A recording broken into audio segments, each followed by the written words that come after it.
Hi, I'm Craig Dumont, PentecostalPastor.com, and with me today are two longtime friends of mine. When I say long-time, we're getting old, guys. He's making us sound old. Yeah. Kelvin, you and I go back all the way to, I was 8, I think you were 7. No, 1966. Maybe, yeah, way back. Yeah, and Rocky, I think the early 70s. 77, yeah, and your mom, well, of course, it's your mother-in-law, and attends Westmore. I got a great picture of her the other day with Randy and I, and your mom, and it was a great picture. It's just fun to have relationships, especially in church. They go back that far. She was all of it. Even though he's a son, she was all of our pastor's wife. Yeah, that's right. But anyway, I'm glad you guys are here because, again, you guys are not only longtime friends, and then also relatives. Kelvin, you married Rocky's sister, and still don't know how he got away with it. Yeah. So but now. Both of you, of course, are pastor of church. Rocky, you're down in Florida. In Ocala, Florida, Wings of Faith Fellowship, Ocala, Florida. And through the years, both of you have, Kelvin just a couple of years ago, but took over Operation Compassion. Along with pastoring Westmore, you're now the head of Operation Compassion, which is kind of a worldwide relief organization. Disaster relief is what's been known for primarily. Right. And then, Rocky, you had a local one down in Florida that you ended up, I'm not even sure how you ended up doing that. All of a sudden, one day I found out that you're running kind of a localized Operation Compassion there in Florida. But so first of all, I guess before we talk about how you guys got together and put them together, Kelvin, talk a little bit about Operation Compassion itself. Yeah, Operation Compassion has been known primarily as a disaster relief. It's been involved in disaster relief since 2000. It started in a garage in the late 90s. Came out in the light just a little bit in 2000, and was moved to Cleveland. It was started in a garage in Alabama. And then it came to Cleveland, and it began to develop and grow. And they got a warehouse, and so they were kind of known within a movement or a denomination, our tribe, called the Church of God, because there was no disaster relief organizations associated with that. I think the Assemblies of God already had Convoy of Hope, but there was no disaster relief directly tied to the Church of God. So what ended up happening, it set up a separate nonprofit to where it's not directly tied to the Church of God administratively, but relationally, it's always been there to help the Church of God. I don't know. There's a section on Church of God website that's got Operation Compassion right there. Yeah, we're part of their care division, and whenever there's funding that comes your way, you're pretty happy to provide service. Yeah, that's right. But we are a separate nonprofit, even though we do, we look there first because they are funders and helpers, and in disasters we respond. And they provide parking lots and stations for us to drop product off when there's Church of God's in the area. But we do a lot of work. Catholics, really non-Christians, we do a lot of work everywhere, wherever it's needed, and whenever called upon, when it fits our mission. So it got its start as far as really coming out of the limelight, into the limelight, during Hurricane Katrina, 2001, 2002 in there, got called upon, and it went all in and became known when it provided logistically 10,000 tents for the tent city down in Katrina. I mean, you remember the displaced people. It was a horrible disaster, one of the worst in our nation's history, and so Red Cross was part of contacting us. Red Cross, people don't realize this, they don't have logistics, they can't move anything, they don't have trucks. So they call on organizations like ours to help them, and then they'll pay out, and then we produce all of the logistics. They put their banner when CNN or Fox News comes in and does a deal, Red Cross gets the credit, which is okay. We were fine with that because the funding was a tremendous help. Right. So that's kind of where we got our started from there. A lot of traction, and good Lord, we've served millions and millions of people since then. But now you talk about them, but actually you took over. I took over. I became on the board in 2006, 2007, somewhere in there. I was asked to serve on the board, and I really enjoyed it. I enjoyed what it was, what it became. It was primarily disaster relief. In 2016 or 17, I began to be asked if I would take the presidency's role. And I could not do that because I was pastoring Westmore, and I had no intentions, neither do I have intention now, of walking away from Westmore. That's my family. Yeah. And so we rejected that. On a couple of occasions I was asked, told I really needed to consider taking this. And talked to Debbie many times. We just said no. And so after, there was a General Assembly just before COVID, and I was asked by the president, the founder, if I would ever reconsider. I told him no. We had just started the new church, and I ended up You're talking about building. You were in the building project. I was in a building project, the campus development for Westmore. And so we told him no, and I felt like there might have been a little tension. I thought, well, it's over. I blew it. Probably 4 or 5 months later, he called me and wanted to go out and talk privately, and he said, let's get out of the box. He said, there's no reason, Pastor, if we restructure this and fund this correctly, there's no reason that you can't continue to be Westmore's lead pastor as well as president of Operation Compassion. So we started on that journey. It took us a year and a half, 2 years to restructure that, to roll it out to our church, starting with our leadership, getting approval, getting influencers on board, getting the OC board on with us. And it's worked out wonderfully. Yeah. It really has. My role at Westmore, still lead pastor, still drive the vision, still the pulpit, but by restructuring the staff and bringing in some good, strong people, we've been able to transition that rather well. And that's worked out really well also because there's because of the buy-in at Westmore. You're able to, there's a lot of ministry, I don't want to say overlap because usually that means that people are doing a lot more work, but really they are doing more work, but it's right within that network where it's where become it really their flows mission. out. It's developed into their whole missions program where they love it as much as I do. Right. The service culture has just elevated. Yeah. We could get up and make an announcement and have a few hundred people show out tomorrow if there's a disaster to help pack boxes, emergency supplies. Our people drive trucks, which beats down the cost. It's box trucks, not CDL license. But they help pack boxes. They help on property projects. They have bought all in. We build water systems now. We've expanded beyond just disaster relief, but volunteers will come in and help do some of that when needed, when an emergency. So the volunteer culture has done nothing but enhance that. So technically, I'm the lead pastor, but I'm also the outreach pastor. Right. We even plant churches through Operation Compassion, through water systems. So Operation Compassion now has developed in its expanded mission and vision. I was just talking to Rocky before we came on. The 4 prongs: disaster relief, get the man out of the ditch. That's a good Samaritan. So disaster relief will always be a foundation. Get somebody out of the ditch who's absolutely in trouble. Secondly, we do second chance, which is the Bible. Jesus said, set the captive free. That's part of the heart of our Lord. Thirdly, he said, give a cup of cold water. And so we do clean water systems around the world. Fourthly, he said, feed the hungry.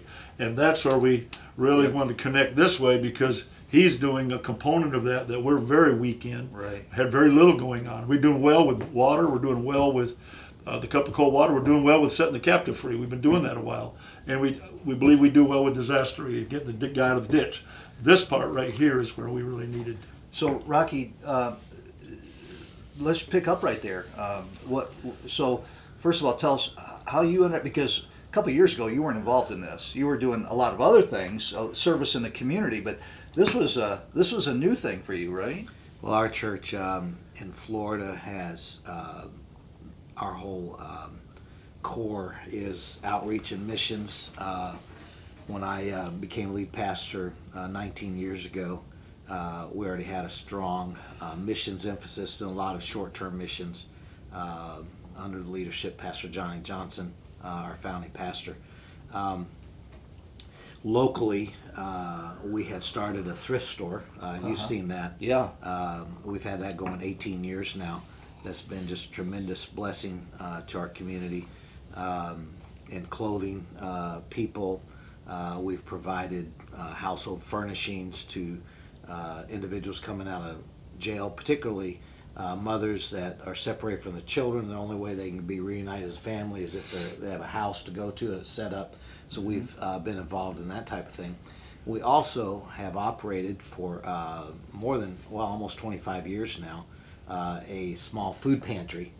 And in the last few years, that food pantry is just our local church providing food resources to our community. Really took a giant step forward. Our community leadership, governmental leadership recognized the impact that we're having on our part of the community, southeast part of Ocala, and they provided us a $400,000 grant to enhance our food ministry. We were able to purchase some trucks, improve our facilities, hire some staff, that type of thing. And in the midst of that, one day I received a phone call from another local pastor, Johnny Childers, who is pastor in the Living Waters Church of God. Okay. They had a food pantry like ours, but in 2016, he separated away from his church and created a separate nonprofit, 501c3, and they changed the name to His Compassion. That was founded actually by Pastor Randy Watson after he'd come up in the early days and saw what Operation Compassion was doing. And so It started out Operation Compassion. yeah, it started out Operation Compassion. They changed the name to His Compassion. Our local pantry, we've still maintained the name Operation Compassion with a blessing back in the day from David Lorenzi.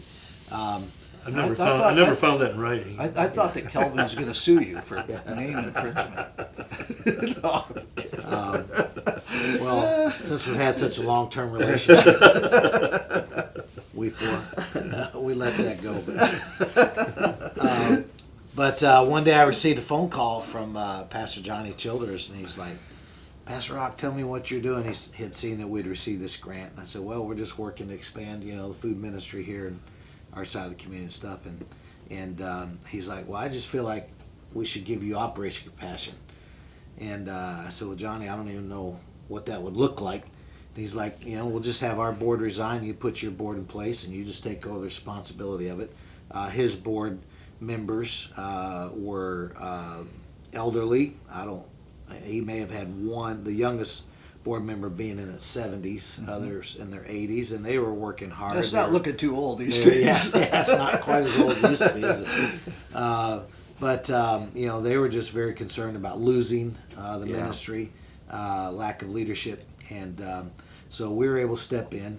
We stepped in 2.5 years ago, and His Compassion was actually a food bank where our local church was just a pantry. And so the food bank, the difference being at the food bank, we service multiple agencies. So we actually have had as many as 175 different agencies that we've provided support to over 9 counties through Central Florida. We have presently about 65 very strong agencies that we provide product to on a monthly basis that then take that product and distribute it through all of Central Florida. And we're moving right now presently about 2 million pounds of product a month. Wow. Within our local community, just in Ocala, we're feeding weekly about 10,000 people a week. Wow. Providing household groceries to the tune of about 100 pounds of product per family every week. And that's a significant bump over what would typically be taking place. Yes. Oh, yeah. A lot. And so yes, we move, and we're just talking food product, but we move 4 to 5 semi-truckloads of food per day, 5 days a week. And now, when you say truckload, are you talking about box truck? Are you talking about I'm semi? talking full semi-truckload. Full semi trucks. Full semi 53 footers. Wow. Yeah. Okay. And each one, depending on the type of product, it may be single stacked or double stacked. If it's a single stacked, it may just have 24 pallets, but if it's double stacked, it could have as many as 48 pallets. So wow. we've been growing that with by the help of the Lord and impacting Central Florida. And so last February, a little over a year ago, Pastor Page had come down for a time of rest, and I showed him what we were doing, and that time of rest, I think, got shortened up a little bit because his wheels started turning. And so we started talking last year, what would it look like if his compassion just became a part of the overall international Operation Compassion. And so we've been in this process for almost a year now, and our boards have met. They've flown down to be with us. We've come up to be with them multiple times, and we've decided to merge the two ministries together. So we're excited about what the future holds. Basically, what that will mean for us is we'll continue to supply as we're doing throughout Central Florida. But then the thing about Florida is, because we have so many ports, we have Jacksonville, we have Miami, we have Tampa, so a lot of food product comes in on ships to Florida. All your major food distributors that supply groceries throughout the entire state come in, and the way we receive product is basically through gleaning. So say a large grocery store like Publix orders 500,000 boxes of bananas for the state of Florida. It comes in on a ship from Costa Rica, and they get there, and instead of 500,000, maybe there's 550,000. Right. Plus 50,000 extra pallets of bananas that they haven't planned for. Yeah. But it has to be moved out of port. It's the exact same product, that quality product that Publix or any other major grocery store buy. Right. Exactly. Right. And so they call on organizations like ours, other nonprofits like ours. We're not the only one, but we are one. Number 2 in Florida. Explain that. So we just Number 2 in what? So we just discovered a couple of weeks ago, our CEO. I don't run like Pastor Page.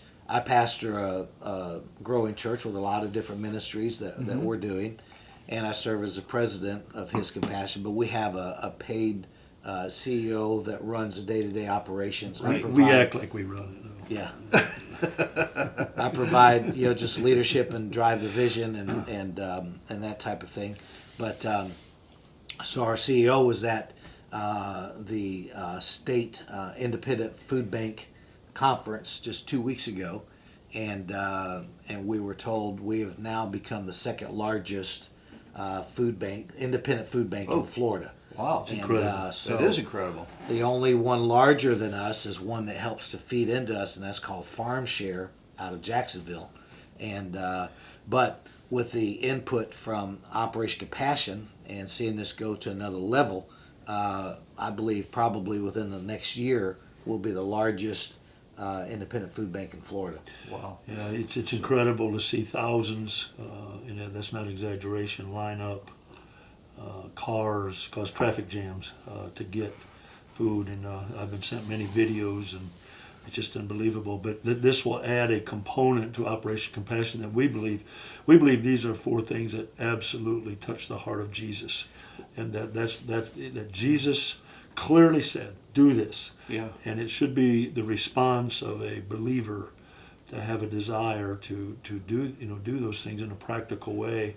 And in the development of this, we can we take second chance. Our division of Second Chance takes guys out of the judicial system, Right. so we can provide labor in the food warehousing and the procurement warehousing. We have warehouses. Cleveland, we're getting ready to take out another warehouse. It's going to be 240,000 square feet of warehouse here, which is huge.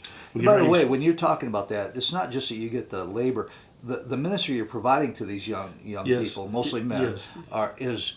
is a chance to prove themselves and to build up work Yes. skills, and also a record we certify. where when they come out, they're able to take that they're able to take that anywhere and expand out on that. We've which taken is- discipleship and say, hey, discipleship, we're supposed to be discipling. What we're doing, we were talking about this last night. We're going to the jails, and we get 40, 50 confessions, and we come back to our pulpits all over the country.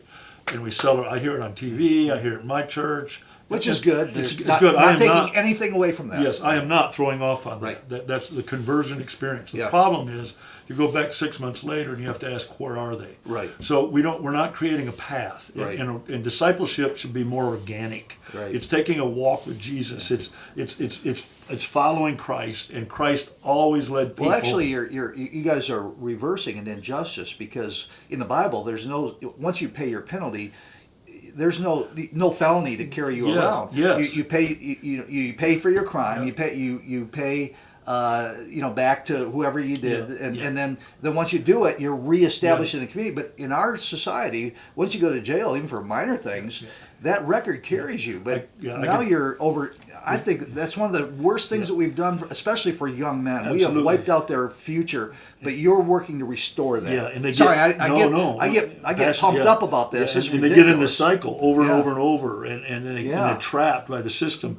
What we're doing is providing a gate to get out of that. Yeah. And the beautiful thing is, I'll give you an example. Just 2 weeks ago, Tony got 4 of the men. We got about 15 out there that work throughout the week, and they go through Teen Challenge every day. Yeah. They go through work. They have to work several hours a day in the warehouse, which really helps us. Yeah. Then they get a certification. Well, one of our early certifications, what we've been doing, is lift truck driving. 4 of them wanted lift truck certifications, and so he got a cake. Right out in the warehouse, we got a cake and some coffee, and gave those guys, had a little ceremony out in the warehouse among their peers. You would have thought it was walking through a graduation line on Saturday at Harvard or Lee. These guys were so excited, and before the end of the following week, Tony had 3 of them out of the 4 jobs. Wow. Because Praise God. so. They to probably, us, they probably have more job ability than anything comes out of Harvard these days. Well, I'm just saying. No, I know, It's I'm so kidding. practical. And not only jobs, they'll go out and make $19 an hour, Yeah. $18 an hour getting started. Yeah. And they're so excited. And there's corporations now that are seeing this and Yeah. are wanting to get on board with us Fantastic. to help pay for certification. So we're now networking with. Just had a big meeting last week. So you have actual corporations coming in saying, we want to help you do this? Yes, absolutely. So that when they come out, there's a pipeline There's a right back, pipeline. We're right creating back a pipeline. out. Wow. Yes. Okay. And the Pi Center, Partners in Industry and Education, during yeah. the evenings is opening the gate now for us to be able to move these men in there in the evening after they go through their discipleship training, after they work in the warehouse, or some will be building water systems Right. for us. Then the evenings they'll go get their skill set training. They have long days, but Yeah. they don't need no idle time. They don't need no time to call their friend. Yeah. There's no idle time, so they get a year. If they do HVAC, they got to do a year and a half. If they do electrical or plumbing or anything like that, it's a year program. So in 1 year, they get Fantastic. Teen Challenge. We have a director. They work through it. And we're working on bettering the housing situation here in Cleveland. If anybody is around Cleveland and sees, we're really working on that. But to set the captive free, then it all interfaces, helps with food. Yeah. We can do this in Florida. We're already doing this in New Mexico. We got 10 guys that are working the New Mexico warehouse out there, and the projects we have going. Water. We just installed some water systems out there. So those guys are very valuable. We met the director last night. So you're going to, I don't mean to interrupt you, but I'm just thinking, so you've got a big operation, and a lot of potential out in New Mexico. Mm-hmm. You have the one here in Cleveland. Now you're working with Rocky down in Florida. So you've got 3, right now you've got 3 main Yeah. bases where you're able to and not only in the United States, but you guys send stuff around the world. Yeah. Well, what's Florida so advantageous too, setting aside our family and our relationship, what makes it so advantageous too is I know you've been Florida, trying to do that for a long time. Yeah, Florida's one. Yeah. Florida's one of the 9 what we call red zone states. Yeah. So if you're going to have a hurricane, there's a good chance it's going to be in Florida or along the Gulf. Yeah. So we're looking to work along the Gulf. It costs a lot of money to pump trucks down there. Hurricane Helene, we moved 72 full semi-truck loads of product. That's a lot of product to move, and it's a big expense. So having a presence down there, we want to advance in warehouse space down there, advance the food, put that on steroids. No pun intended. Yes, that's probably not a good thing to say about food. But we want food to really expand. Yeah. And with Rocky's management and with the team they got down there, we can just put fuel on it. We hope. and expand warehousing and be prepared for disasters down there too. I have a question on this, on how you're. I don't want to get into all the huge logistical stuff that would take forever, and nobody's interested in that. I mean, that's stuff that goes on, kind of below the thing. In the weeds. But in terms of how are you moving all this food? I mean, a lot of this stuff is perishable. I mean, do you guys have refrigerated trucks, or how are you doing all this? Yeah, presently we have two 53-foot Reefers. trailers. We have one 48-foot reefer trailer, so we have three full semi reefer trailers. Wow. We also have 5 That's pretty refrigerated box amazing because trucks. that's a big time investment in Yes. that. So that's amazing that you have that many. Okay. And that's the part that again has been growing. Yeah. So our facility in Florida is not nearly as large comparatively to what OC is operated out of here in Tennessee at the present time. But so out of 27,000 square feet, we're actually utilizing maybe 15,000 of that square feet plus our semis. But as you said, a lot of the food is perishable. So it doesn't stay in a warehouse. The warehouse only, it comes through, it comes in one day and it's out sometimes that very same day, sometimes the next day. And so, we just don't hold product long. So when it gets up to you, Kelvin, I'm just curious. So this was a component that you wanted, that you saw that you really needed Our to do dream, that. What do you do with the food when it gets to you? Our dream is to run the 75 viaduct. We're talking to Tifton, Georgia, with a partner, the potential partner there. We're talking to Atlanta. Yeah. So between Ocala, Florida, where we want to have a larger warehouse presence eventually, we work and we have access through them, the Tampa ports and all the food growers down there. Yeah. We can move product from Ocala technically. We move as many of the ports we had to, but from Ocala up to 75 viaduct. And donors are lining up, willing to give donations for that. Through donations, we believe we can get the food, our cost, which is way less than they're going to go get it and then these agencies can give it away, but they'll give donors for it. We have So you're working with charities along the way. To provide. Yes. It's for a network. a network that's really getting this food out to the most needy. We got 2 orphanages on board, assisted living centers. The cost in assisted living centers, one is on our church property, has 80 people in it. The food cost, I'm on that board too, it's unbelievable what they have to put in food costs. Right. Well, yeah. by bringing food up here, we can beat that food cost down to where these seniors and retired preachers and missionaries who don't have much money, we can beat that down just in helping them out. Yep. So that's our dream. And so that income, when they make those donations there, then that lets you take another huge amount and then give it out to others at no cost at all. Our dream when we're working on all 8 cylinders, now this comes from Wes, his procurement director. He's got a wonderful guy down there that really does a super job in getting these food connections.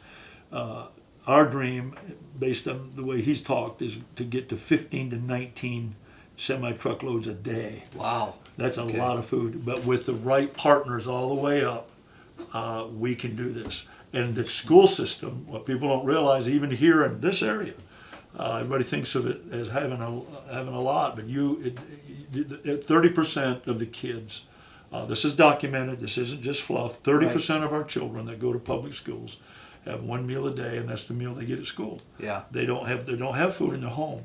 So what's happening when you have holidays or you have summer vacations or you have spring breaks, fall breaks, these kids don't get a meal. Right. So you've got teachers who have hearts. Not every teacher will do this, but there's teachers that they've called on us to provide plastic containers that they can go buy food or collect food from some grocery stores, put it in their trunk, and take it out to these students in poverty during the week. That should not be. Right. For us to call ourselves Christians and to fill pulpits, it just should not be. That's wrong. Right. When we have the resources and the ability to do this. Well, and to be fair, a lot of that goes on beneath the radar. A lot of Christians don't know that. Right. But once you know it, it's like, oh my God. Yeah. Why can't we do something? And with what Operation Compassion is in a position to where we're now going to be building out refrigeration in our warehouses. Yeah. And we can, as much as we can take, we can distribute. And and then strengthen because of the longevity of the power of warehousing and other income streams that we build up. Okay. Our goal is to strengthen Florida to where this food thing becomes a key component. So one of the things in our community too that maybe teachers here can do, but a number of our schools have created their own pantry, and Yep. so Oh, teachers really? come to us. They bring. I mean, we'll have half a dozen teachers show up in their cars. We'll pack their trunks, Yep. back of pickup trucks. Teachers' Day. They come with trucks and trailers, and we'll load them up, and they'll go back and they'll run a pantry. If they see a child come in and they know that child is undernourished, not getting fed at home, they have food. They not only will give students food during the day, but they'll send a backpack full of food home with that child, so they'll have food in the evening. Wow. We have multiple schools. We've been recognized by our community school district several times, 2 to 3 times a year, being called in before the school board and presented awards because of the amount of assistance we're providing to the children. Last year, we provided, not that this was necessarily wholesome food, but it was a treat for everybody.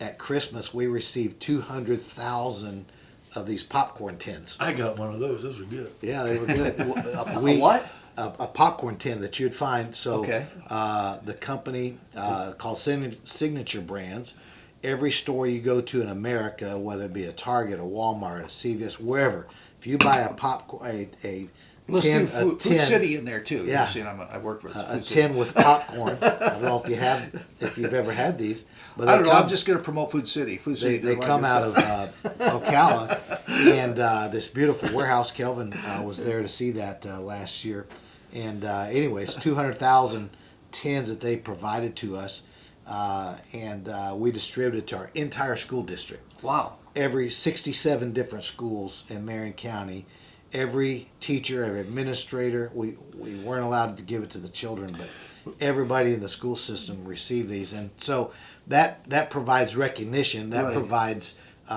assistance when we call for help. We'll have teachers come out and help in the food line. We have CEOs of companies. We have people from multiple churches. So his compassion isn't served.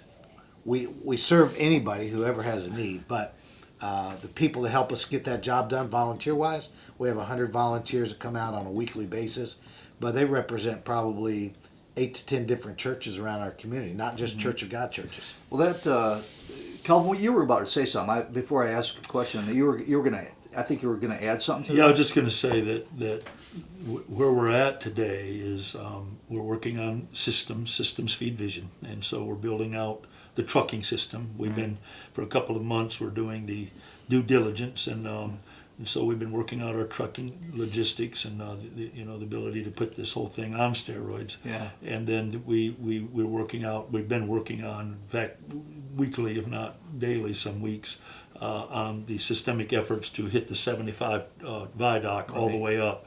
And then once we get here, we can't go put food in a warehouse too long. We have to distribute out. So schools, we'll be contacting schools first, senior living, orphanages, and food banks, and that's where we'll work it. So, how can if I'm a pastor and I'm listening to this, or anyone in a church, and I'm listening to this and I'm hearing all this incredible stuff, how can I partner up with you guys, or how can I get with you to extend your work through my local church or anything like that? I can't imagine a pastor anywhere that has a group of people that gather in his church not having somebody with a need Right. with food. Yep. And so, if several ways they can help. First of all, we have to move those trucks. Right. And so, any kind of compassion from a pastor, if he's going to send his people to a food bank that we fill with food, like the Caring Place, we'll get them food. Yeah. Or he knows that we're helping the schools, or he really wants to contribute. He can come and get a box truck or a few pickup trucks and put them outside his church on Sunday morning. They pick the food up on the way out when they leave and make his church let's make his church the most generous church in town. But if you don't, I'm not meaning to be hard, but if you don't realize the needs in your church, Yeah. and you just, you're afraid of networking with anybody else because you could end up somewhere with all this insecurity. That needs to stop. That stuff has hindered people being taken care of. What do you mean by what kind of barriers are you talking I about? think there's barriers that a couple barriers. One, they must have a lot of money, and we're having to push. We're having to create systems to feed this. It doesn't just happen. No, I mean with the pastor, you say that there's insecurity. Yeah, is there other? Oh, it's difficult sometimes because they don't want to network with other agencies, or they're inclined to think that the agencies they don't want to help. I'm just being honest. I'm not being mean. I'm just taking a fact. Right. If pastors are listening to me, they know. Yeah. And they don't want to help. Yeah. And I want to encourage you to get on board and help us solve this problem. When you're hearing there's 30% of your kids in this county, it's not just your little church. Right. That's our problem. That's Yeah. everybody's problem. And we all ought to network together to do it. And if Jesus said, feed the hungry, come on. Yeah.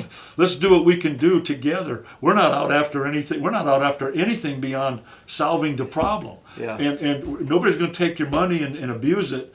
Every dime given will go to help Yeah. us, move that product, and bring your. If you're a pastor and you got people in the church, bring your pickup truck over at a place to where the food is. And we'll fill your pickup truck, take it back to church. By the way, now this doesn't mean this isn't every person, but the fact of the matter is that most of this, the deeper poverty, comes from it comes from people who aren't involved in churches or are not Christians. It's evangelism. And because when that happens over time, when Arn famously called it redemption lift. So basically, what you have in your church is at over time, because of the word of God working out through their lives, it kind of takes them out of that area. So just by definition alone, a large part of the very deep poverty is going to go to non-Christians. And sometimes we think, well, we're only going to do our own, but that's going to be a very limited area. Usually it's well, we've created a bunch of nonprofits, and I'll get off this quick. We created a bunch of nonprofits, and so we have a nonprofit. That's the food business carrying place over here. They take care of the food. We just send people down there, and then we'll send you over here for counseling, or we'll send you over here for this nonprofit prayer ministry. And we have absolutely, you and I have talked about this before. Yeah. This is an opportunity for your lots church. Of parachurch all the parachurch stuff. But what yeah. about your church? Yeah. Why can't we help your church be the church? You be the church that cares for your people's needs. Yeah. We'll help you get the product. Yeah. Get your people involved. Come pick up the food, and we can help you and help you be a generous church. That's and then share Jesus. That's what we do with water. What does that take? A phone call to you? Yeah, a phone call to us, and we're not ready to start next week. We're getting the trucking logistics worked out. Right. This agreement has just been signed last week, right. So we're working out some due diligence issues. Right. We have lawyers have to look at contracts as property and deeds and things being transferred, and how we're working all that, and the whole branding issue, because we don't want to mess up the branding down there that's already in place. And relationship. So we're really in a great place. We believe right now it's going to happen. But if they'll be patient with us and stay in touch with us, maybe you could follow along, and we can do another video when it launches. Yeah. We can say, hey, we're doing it now. Here's what you can do. Yeah. But we're going to run to the school systems too, and we're going to run. We're going to run to orphanages and assisted living areas and nursing homes where we can beat down the cost. If they'll let us knock the food down a third of the cost, then you know what? That only helps the consumer. Yeah, sure does. Rocky, you've been networking with. It's not just been your church. You've networked with a lot of churches in your community, and you've had really good results with that. Yeah, when we talk about having 67 agencies that help us distribute throughout 9 counties in Central Florida, those agencies, 90% of them are churches. Yeah. So, and a lot of them are smaller churches. Most of the bigger churches, they have their bigger programs going or whatever. They don't participate that much. Yeah. Most of it's just a small, congregations, but they're workers. It's okay, they're all over the place. Yeah, they're all over the place. Average And- church and- is only and 80 needed. people. yeah. And so they come in with pickup trucks and trailers, box trucks, some of them. But we are just this next month, for example, we have we believe in ministering within our community. So we're doing lots of different things in our schools. There's a local elementary school that's close to our church that we've adopted, that we help provide funding for. Anyways, we're taking a semi truck directly to the school parking lot next week, a couple of weeks, and distributing to the families of the school. We'll provide flyers to all the families on Saturday. I'm getting it in my ear. I always wanted to say that. I'm getting it in my ear that we have to go. And actually, it was Kelvin pointing at me. I know you guys have got some plane people to pick up or take off. So I don't mean to cut you off here, but I know you guys are running tight today. So sorry about that, Rock. No, but we'll okay. get back and we'll do this on another one. But you can go to operationcompassion.com, right? And hear more. And I guess that you guys are going to merge your websites. So I'm just going At to get some point right now, it's hiscompassionflorida.com. Okay, and we will, Kelvin. Let's plan on that. Maybe I get with you guys again, and we'll do a follow up video. Yeah. But for now, OperationCompassion.com. I'll also put up a telephone number where they can call as well. You guys are going to send me some pictures, right? We're going to put this in and let We'll get you people. pictures. This God. I wanted to talk to you guys because God is. I'm just amazed at how God worked through both of you guys in this. As friends and and relatives, but through and it just seems like God has done an incredible thing of bringing both of you at the right place at the right time to take this thing. Who would think who would pick that odds? And yet God doesn't worry about that. He just says, "Let's get this done." Yeah. So. And Rocky, you can send him pictures even to put up with this broadcast. You sent me a bunch of pictures of the lines of people getting food. It makes you cry. I mean, it's just crazy. We'll do that, Yeah. and we'll maybe throw in some pictures of the water stuff that you're doing absolutely. as well, because that's a huge thing. Anyway, thank you guys, and we'll get back with everyone in an upcoming video. Thanks for tuning in. God bless. Thank you. Thank you.